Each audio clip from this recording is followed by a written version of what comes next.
A five-judge Constitution bench of the Supreme Court will from Monday start examining the privacy policy of instant messaging service WhatsApp, which has come under challenge on the ground that it allegedly infringed on the fundamental rights. The crucial matter has been listed before a second Constitution bench during the summer vacation.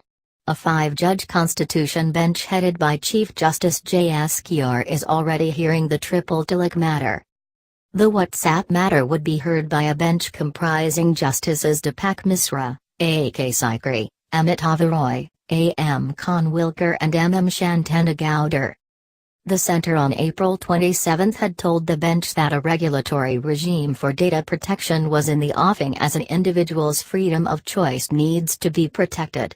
The government's submission had come after the Constitution bench had asked it to clarify its stand on the issue. Senior advocate Harish Salve, who was appearing for petitioners Karmanya Singh, Sareen and Shreya Sethi, had placed before the bench the questions of law which were required to be dealt with in the matter.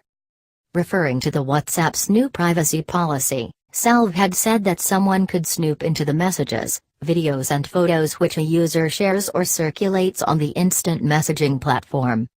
Senior advocate Kapil Sibal, representing WhatsApp, had countered the submissions saying they were protecting privacy of users as they have an end-to-end encryption technology which cannot be looked at by a third person.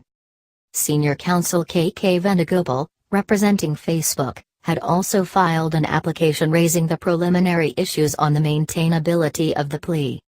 During the hearing, Salve had read out the questions of law submitted by him, which included whether Article 21 read with Articles 14, 19 and 25 of the Constitution, confers upon all persons the right to privacy in respect of communications which are private in nature, irrespective of the medium of communication. Whether Article 19, read with Articles 14, 19 and 25 confer upon all persons the right to privacy in respect of all personal communications as well as personal data, financial and otherwise, he had asked. While Article 14 relates to equality before the law, Article 19 pertains to freedom of speech and expression. Similarly, Article 21 and 25 relates to right to life and freedom of conscience and free profession, practice and propagation of religion respectively. Salve had said if the answer to the two questions were in the affirmative, the court would have to deliberate on whether any unauthorized access to such communications or personal matters or particulars by any agency without legal authority violated Article 21 read with Articles 14, 19 and 25. The other questions suggested by Salve were whether the right to privacy, in Article 21 read with Articles 14, 19 and 25 extends not merely to the state and its agencies, but also to private agencies who in the course of their business, have access to such information made available to them on condition of secrecy and confidentiality. Whether service providers, particularly monopolies and quasi-monopolies, who operate services incidental and ancillary to telecommunications and in the course of which they carry messages of private persons, or have access to particulars of private persons, are under a constitutional duty to protect and preserve the privacy of private persons.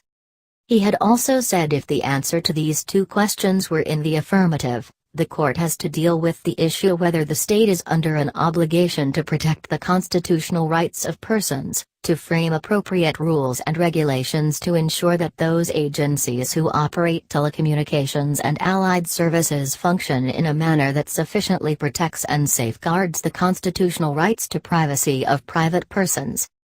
The Apex Court is hearing the appeal assailing the Delhi High Court verdict on the ground that no relief was granted for data shared by users after September 25, 2016, which amounted to infringement of fundamental rights under Articles 19 and 21. The Apex Court had on January 16 sought the responses from the Centre on Telecom Regulatory Authority of India on the plea that privacy of over 157 million Indians has been infringed by social networking sites, WhatsApp and Facebook, for alleged commercial use of personal communication.